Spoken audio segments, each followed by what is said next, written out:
বন্ধুরা, তোমাদের মাঝে আজকে আরেকটা নতুন রেসিপি নিয়ে আসলাম। প্রথমে পালং শাকগুলো ভালো করে ধুয়ে পরিষ্কার করে সুন্দর করে এভাবে কেটে নিতে হবে একটা মিক্সিং জারে। তারপরে সবগুলাকে এভাবে কেটে একটু জল দিয়ে মিক্সিং জারে মিক্সি করে তারপরে একটা ছাঁকনির সাহায্যে সবগুলাকে ছেঁকে তুলে নিতে হবে। তারপরে একটা বাটিতে পরিমাণ মতন ময়দা, লবণ, একটু তেল দিয়ে তারপরে সুন্দর করে একটা ডো বানিয়ে নিতে হবে। পালং শাকের মিশ্রণটাকে গরম করে ওই ময়দার ভিতরে গরম গরম ঢেলে দিতে হবে। তারপরে ডো বানিয়ে একটা ময়দার গোলা নিয়ে সুন্দর করে পাতলা করে একটা রুটি বানিয়ে নিতে হবে।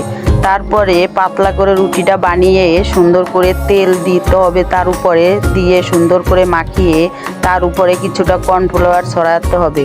ছড়িয়ে তারপরে সুন্দর করে এই যে দেখো এরকম করে ভাঁজ দিয়ে দিয়ে সুন্দর করে সবগুলাকে এভাবে নিতে হবে।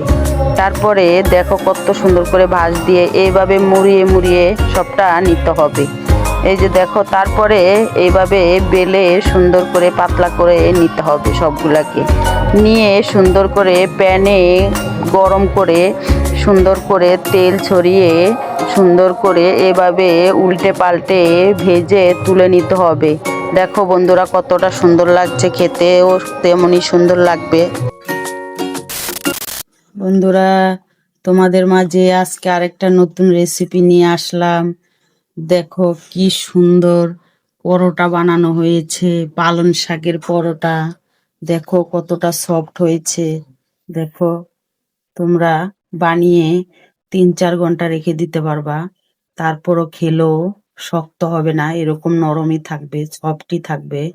যদি ভালো লাগে লাইক কমেন্ট শেয়ার করো আর আমাদের পেজটাকে ফলো করো।